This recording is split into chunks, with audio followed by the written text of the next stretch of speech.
Hey everybody, this is Mark Goodman, Executive Director of FD Chaplain Services, Inc., located in Estero, Florida, sunny southwest Florida, and we're bringing to you today Reaching In, Reaching Out, the program that looks at all aspects of chaplaincy, especially fire chaplaincy.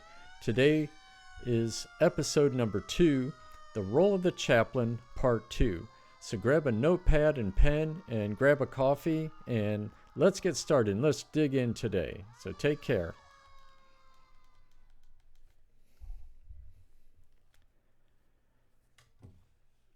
Well, in our last episode, we looked at the role of the chaplain, and we pretty much focused on illustrative tasks of the chaplain. What does a chaplain actually do? Ministry to firefighters, ministry to crisis victims, funerals, weddings, being a resource in the community, being a resource to your fire crews.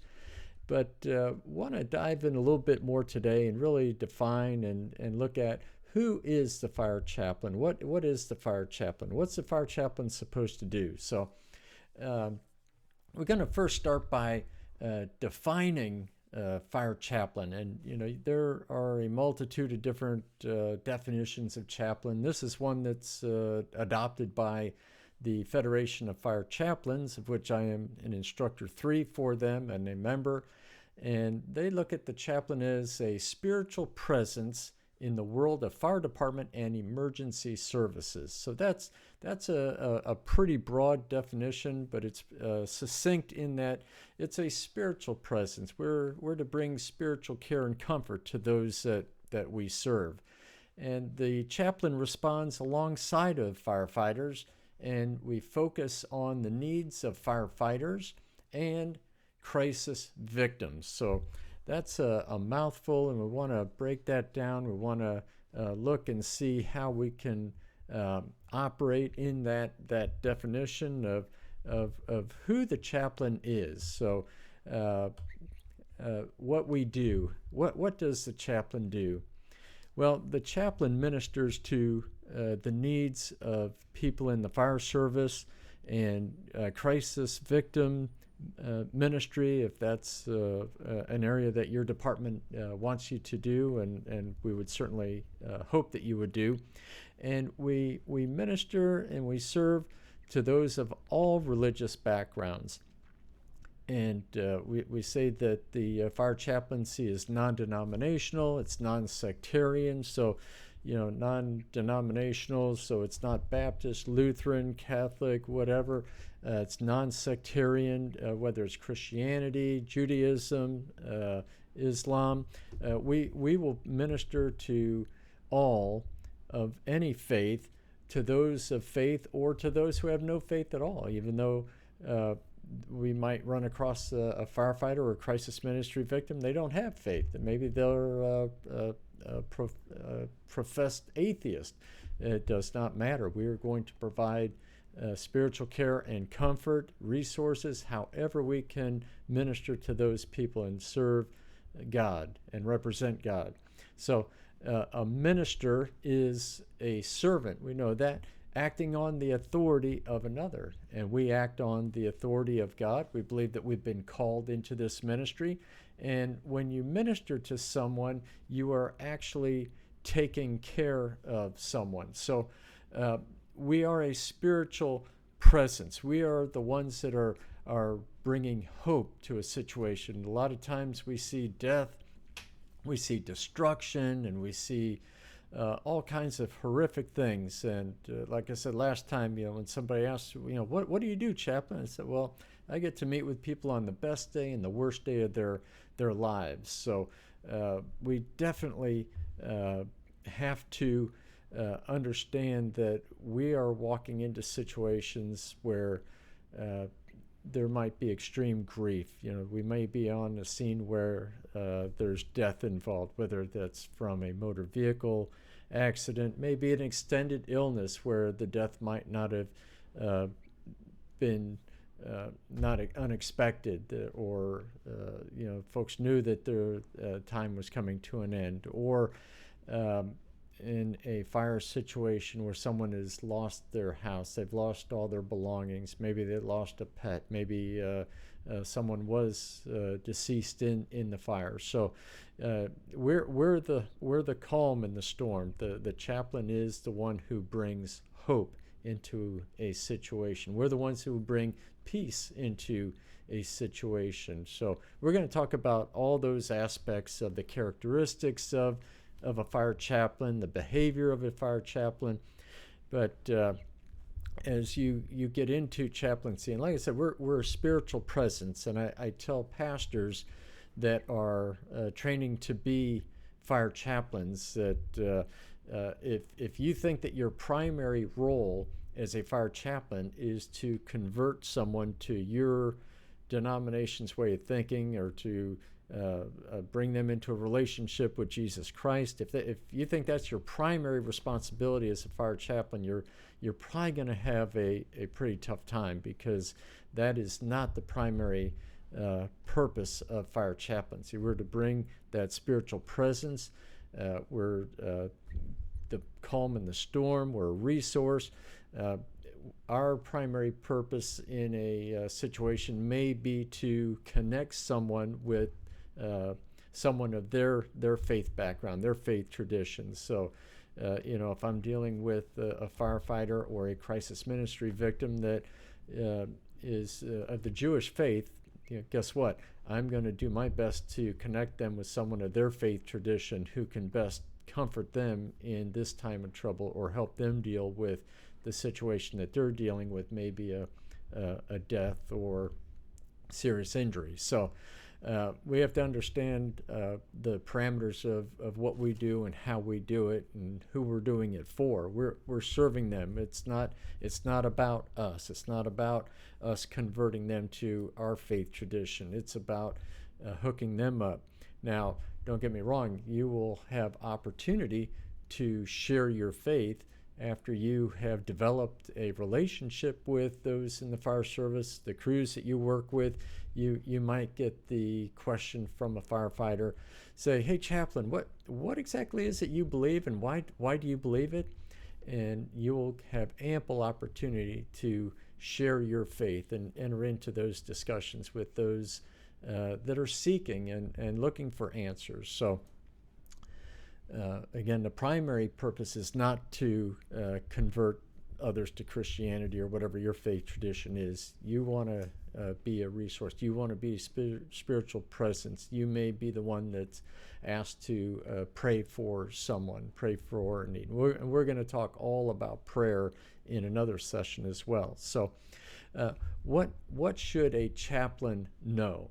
And first off, I would say language, fire service language.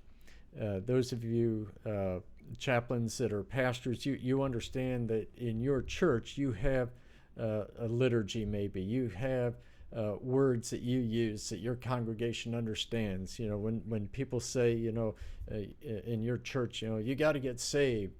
Well, you understand what that means, and your church people understand what that means. It's the lexicon, if you will, or the vocabulary of church. Well, there is a lexicon or vocabulary of the fire service as well, because they use all kinds of acronyms and terms, and there's tools that they use. So, if they say that, hey, I got to go see the BC, well, that's not before Christ.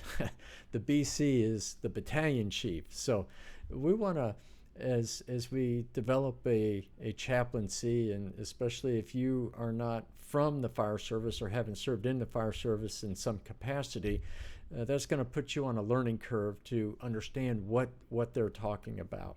So you can go on the internet, you can Google the term fire jargon or fire service language or fire service terms, and when they talk about a pike pole or a Halligan tool, or maybe they have to go to the EOC or the NFPA, the National Fire Protection Association, if you're talking to fire prevention personnel. So we want to understand the language. And for those of you that are chaplains that are in the fire service, you already know this. You already understand all the terminology, and you have kind of a leg up in going into the chaplaincy, because you do have a shared language already, because you'll know what each other is talking about. But for the lay leader in a church or clergy that's taking on the role of a fire chaplain, and I just want to say thank you. If you have been asked to do that, and you've agreed to do that, and are willing to pour yourself into this ministry, then it's very rewarding, very rewarding. So, and I say that because there's fire culture and fire department culture, and we'll talk another episode about fire department culture and dark humor and all the things that go on around a firehouse and the politics of all that. But as a basic, get to know fire terms, know what they're talking about.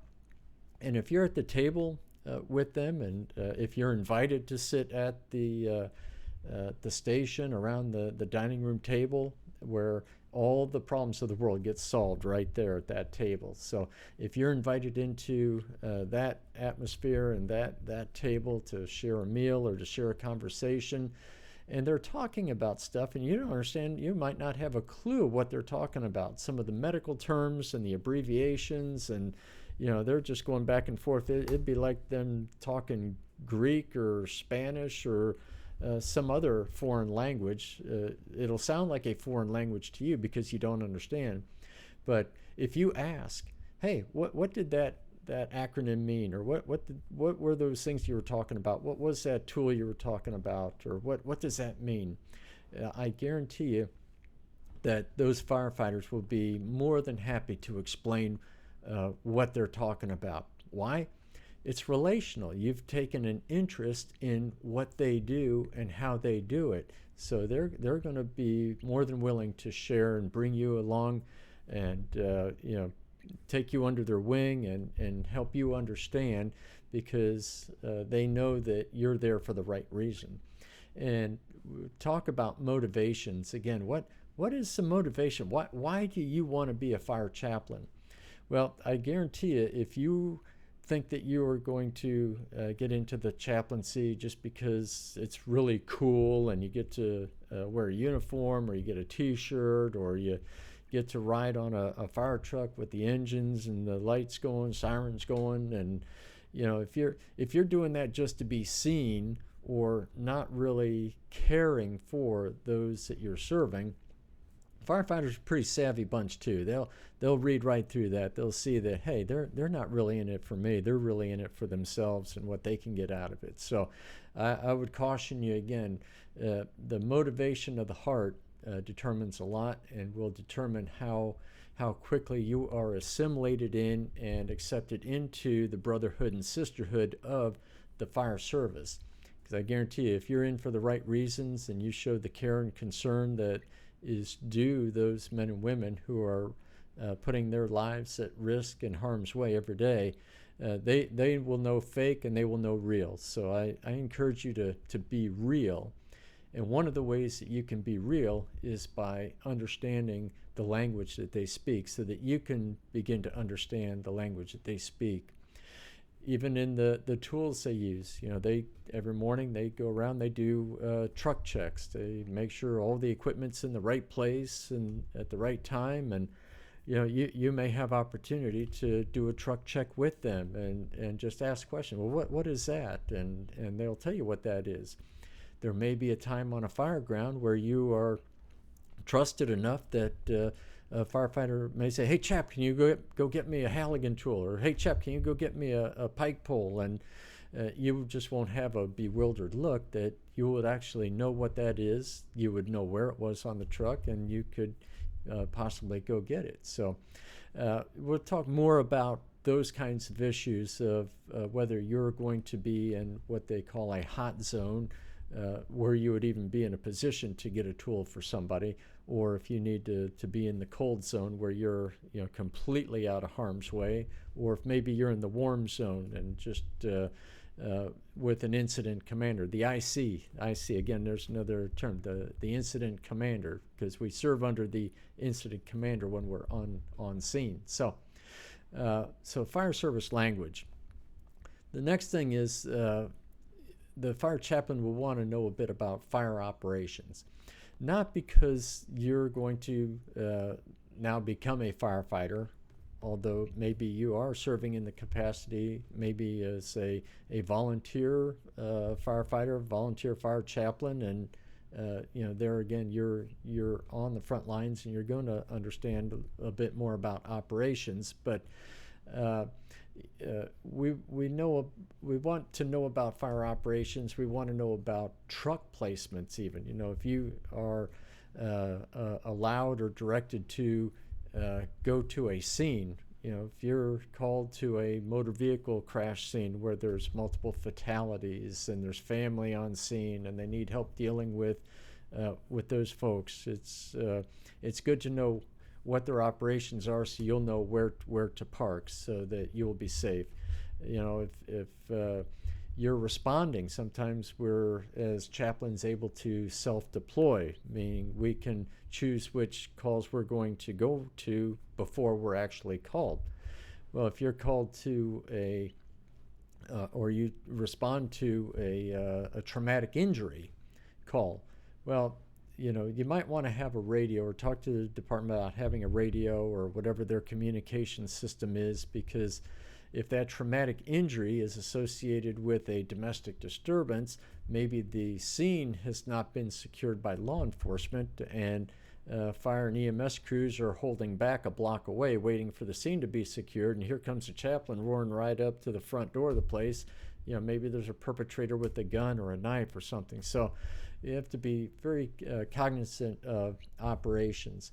If you're responding to a fire, guarantee you're going to want to know where and where not to park because of incoming apparatus. Where's that engine going to park? Where's the ladder truck going to be? Where's the battalion chief's going to be? Where's staging going to be? Where's the incident commander going to be?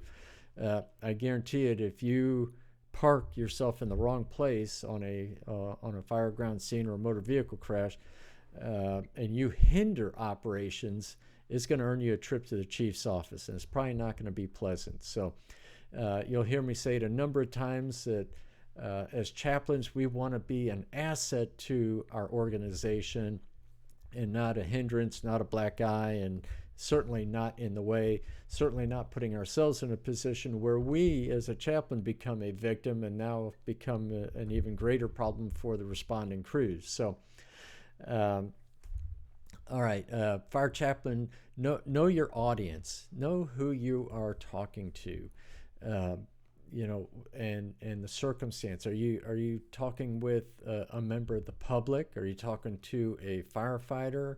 Are you speaking on the chief's behalf before the Rotary Club or Kiwanis Club or some other organization that the chief might have a scheduling conflict, and the chief may say, hey, chaplain, can you handle this for me, or go talk to this club about the fire department. So again, that is knowing the language and the operations, because typically, invariably, a question always comes up is, well, how come we have an ambulance and a fire truck coming to the scene here? Couldn't we just do with one or the other? And you'll have an answer for that, or other questions that might come up. How come that fire truck is parked in the grocery parking lot every day? Well, you'll have the answer. You can talk to a member of the public and explain that, hey, those firefighters are on duty for 24 hours at a time. They have to eat too. So they're at the store buying food the same way you would. And you know what? Say, hey, they're actually out of the station. If they get a call right now, they already are wheels on the ground ready to go. They could probably get there a little bit quicker just because they were out of the station, as opposed to in the station where they had to put their stuff on and get on the rig. So knowing your audience is extremely important. Every chaplain should know about resources, and we're going to talk about the 5 P's of fire chaplaincy. as communicated by the Federation of Fire Chaplains. And one of the P's is provision, which is resources. You as the chaplain are the go-to person, whether it's a need for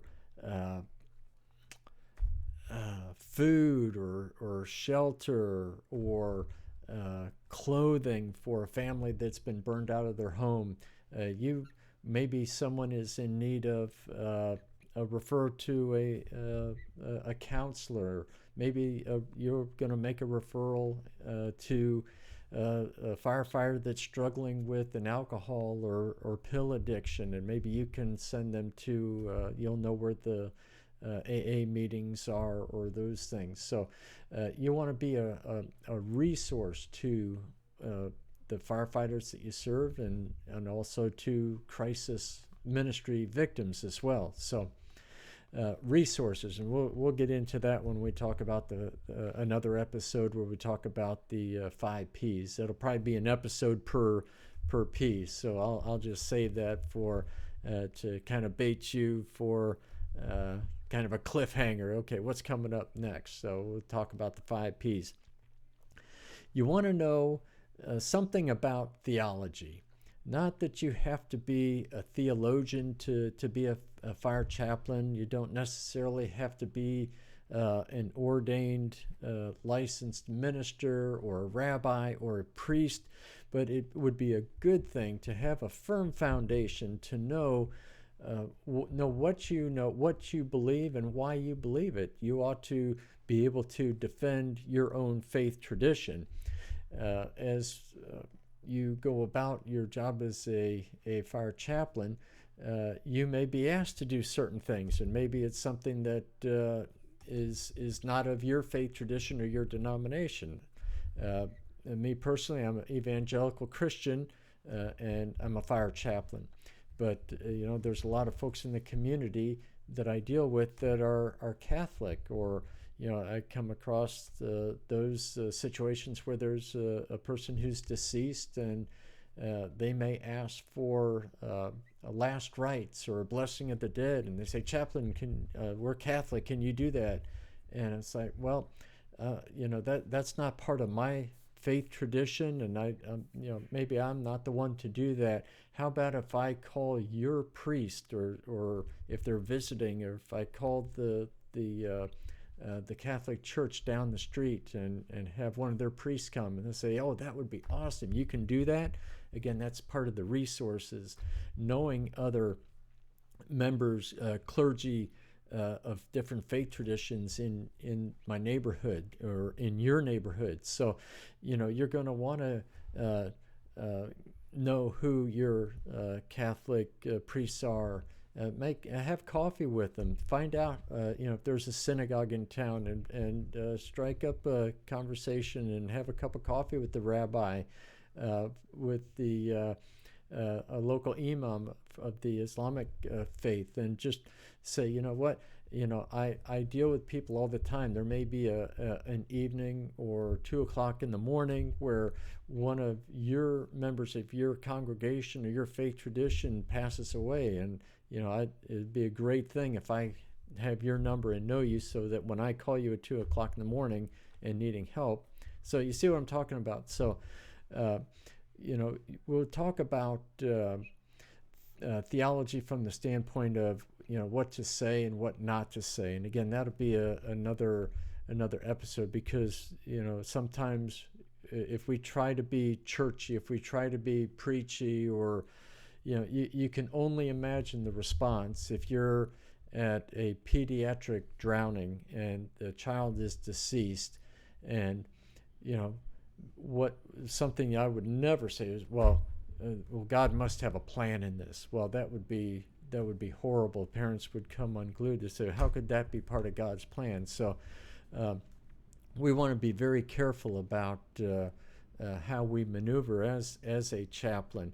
Even the act of asking someone for a prayer when they're in a time of crisis and grief may not be the best thing. As for us pastors, we always want to pray for somebody. Can I pray for you, and can I pray for the situation? But there may be times when just offering a cup of water or a blanket or praying for somebody silently, seeing somehow of bringing peace and bringing comfort into a situation, and just having empathy. And we'll have a whole episode on empathy. So we want to know something about theology. Again, just very quickly, the question will come up like why did God allow this to happen, or why did God make this happen? And so we want to have answers for that kind of thing, and it may not be the answer that you think. You may have a theologically correct answer, but maybe that's not the answer that they could hear or accept right at that particular moment, based on the tragedy that they've experienced, based on the crisis, based on the grief and the emotions that are highly charged right then. So we'll have much deeper conversation about that. A chaplain ought to know something about psychology. Not that we're going to be psychiatrists or psychologists, because we're not. I mean, if you are and you're licensed like that and you're acting in that capacity, fine. But as a fire chaplain, here in the state of Florida, we're not counselors either. Once you use that term, there's licensing requirements, there's legal requirements. So there's a difference between offering wise counsel and being a counselor. So I say, as a fire chaplain, that's what I bring. I'm going to bring some wise counsel into a circumstance, whether I'm dealing with a firefighter who's in the midst of a nasty divorce, or one that's dealing with an addiction, maybe pornography or alcohol or whatever, gambling. And just, I'm going to be there as the one who can bring wise counsel into that conversation. So, but it's good to know a little bit about psychology. What makes people tick? Why, when we can understand why somebody is doing something or acting the way they are. So you want to study a little bit about psychology, and in particular, maybe the psychology of stress and stress reactions. And we'll talk in another episode about critical incident stress management. So there's all kinds of tools, and maybe you're a part of a critical incident stress management team, a CISM team, or as a peer or a chaplain on that team. Maybe you know something about stress first aid. There's an online course offered through the National Fallen Firefighters Foundation for stress. And psychological first aid is another course of instruction that you might be interested in. So we've looked at those things, and like I say, the last episode we talked about a lot of the tasks, the illustrated tasks of a fire chaplain, the on-scene victim support, supporting firefighters, a ministry of presence. Many times, like I say, when you're dealing with extreme grief and emotion, sometimes it's things that are left unsaid is the best thing. That where we always want to say something or do something, and it's really awkward to just be in a room with those that are crying or just sobbing, and you just want to do everything you can for them, but and you want to say something. You want to say, "Oh, it's going to be okay. Things are all right," and things aren't all right. They're not going to be all right. There's a person who is deceased, or someone who has just committed suicide, or maybe somebody was murdered, somebody was deathly sick. So sometimes our good intentions are just that. They're good intentions, but they really didn't help much. What would have been of much greater help is if we just hadn't said anything, if we'd have just put an arm around them, or just given them a shoulder to cry on, or offered them a drink of water or something. So that ministry of presence is just so important. Death and injury notifications, we'll talk more about that. Funerals and weddings. There usually are state requirements for who can perform weddings.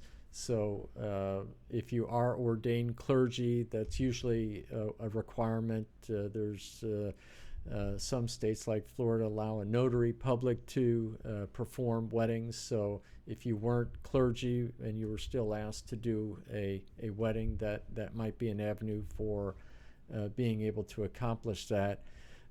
No restrictions that I'm aware of for performing funerals. Anybody can perform a funeral. So you may be, as a fire chaplain, asked to perform a funeral, and that is a great honor and a great responsibility. The CISM team, if you're able to be on a CISM team, that's great. Maybe you're going to be a liaison with the agency's EAP, the Employee Assistance Program. Get to know the administrators and folks at a hospital. If there's a process to get privileges to enter a hospital. I know right now we're under the coronavirus, COVID-19 threat, and it's not even family members are allowed to go into hospitals now. But when that subsides and we're able to make sure that you have the proper credentials and identification to be able to move about a hospital. Churches, get to know the church leaders, the faith leaders in your community, even if they are the same denomination as you, or the same, even if they're all Christian denominations. Get to know the Baptist pastor, the Lutheran pastor. Get to know the non-denominational pastors, because guess what? You may come across in your chaplaincy the opportunity to minister to one of their folks, and you'll want to be able to refer them back to their faith community. So, and then we talk about other duties as assigned. If the chief says, "Hey, need you to go back to get a case of water to bring to our rehab on this fire scene," then of course that's what the chaplain is going to do. So, trying to find some more information here. Generally, as who is the fire chaplain? Generally, it's a local clergy, a local pastor or priest that has been tapped by the fire department to do that. Firefighters of the department, maybe they're a spiritual leader at their church, a deacon at their church, maybe they lead a Bible study at their church. And then again, there's full-time paid chaplains. So I want to tell you a little bit about FD Chaplain Services, Inc. It's an organization, 501c3. We are a tax-exempt organization recognized by the IRS to provide chaplain services to fire departments and other first responder agencies. And we host this program, Reaching In, Reaching Out. FD Chaplain Services has a Facebook page. If you would, I would appreciate you going to that page, liking that page, interacting on that page. I've talked to fire chaplains from all over the country, and we've decided to open up that page to be used for chaplains from all over the country to talk to each other and to meet and to throw ideas up, and we'll pray for each other, so you can throw a prayer request up on it. So that's the Facebook page for FD Chaplain Services. I am on Twitter. There's Facebook, Twitter. It's at Mark T. Goodman, at Mark T. Goodman. So find me on Twitter. We have this YouTube channel here. Watch the videos, like the video, and subscribe to the program. And then if you would do me a favor, if you would share the program. So if you know other chaplains that might benefit from these teachings, that you could let them know about it as well. All right. Training this coming up, FD Chaplain Services. One of the things that I do as an instructor 3 for the Federation of Fire Chaplains, I teach the Essentials of Fire Chaplaincy course. I've taught that course all over Florida and up in Pennsylvania, Lebanon County, Pennsylvania, just north and west of Lancaster County. And I will be up there again in August, provided we're past all the social distancing requirements and we're able to come together as a country again. So I'll be teaching that up in August. If you go to fdchaplainservices.com, that is the website for the organization, fdchaplainservices.com. Let's see if I can, no, wrong button. There's the right button. So there's my contact information. I'm on the peer support team for Estero Fire Rescue. We use the firestrong.org platform. So if you go to firestrong.org, and then you'll be able to select a department from a drop-down menu. If you go to Estero Fire Department, you will find me there. I'm a chaplain and a peer for the peer support system. So you can contact me that way. I would tell others about that too. I mean, peer support's a big deal now. Mental health and behavioral wellness for firefighters is come to the forefront. Many states now, even Florida, we have a presumptive cancer bill. Now we have PTSD legislation that was introduced and passed last year. So everything's about firefighter wellness, and that's a big part of what the chaplain can do. You are a vital link in that continuum of care for fire service personnel, because you will have opportunity to be a resource for them. Who better if a firefighter is having marital issues and relational issues and family issues? Who can they go to? Well, they can come to the chaplain and get some wise counsel. If they're dealing with an addiction, who can they call? They can call the chaplain. If they are just having a down day, maybe they've experienced something that they've never experienced before in their fire service career on a critical incident. Maybe they're just shaken up a little bit. Maybe they ran a call on a 2-year-old and they have a 2-year-old at home. Who can they call to talk about that? Well, obviously they can call a chaplain. They can call you, hopefully. So my number's up on the screen there, 239-405-1737, just in case somebody's listening on a podcast and can't see that, 239-405-1737. And my email address is chaplainfd@gmail.com. So you see our cool logo, and below that is a challenge coin, and I hand those out at training sites that I teach at, and people ask me if they're for sale. Well, I'll tell you what, if you go to chaplainfd@gmail.com, or if you go to fdchaplainservices.com, go to the website, there's donate buttons. Make a donation of any size, and I'll go ahead and send you a challenge coin. So really hope that you got a lot out of today's session.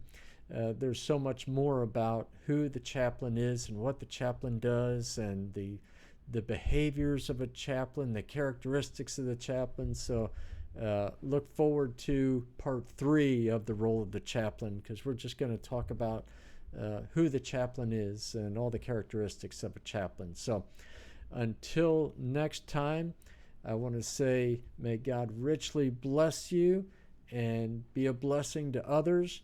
And if you have any questions, give me a call. Also, forgot almost, on Thursday nights, we are doing national Zoom fire chaplain meetings at 7 p.m. Eastern time, Thursday nights. So we just last night had our third session. It was awesome. We had Jimmy Duncan, the executive director of the Federation of Fire Chaplains, with us. We had the president of that organization, Jim Cook, Secretary Treasurer Mark Akers, who is also a captain on the Houston Fire Department. So a lot of great discussion. We talk about everything that has to do with fire chaplaincy and resiliency and stress mitigation, self-care, and just how we're doing operations now during this COVID-19 threat. So I would encourage you to be a part of that Zoom.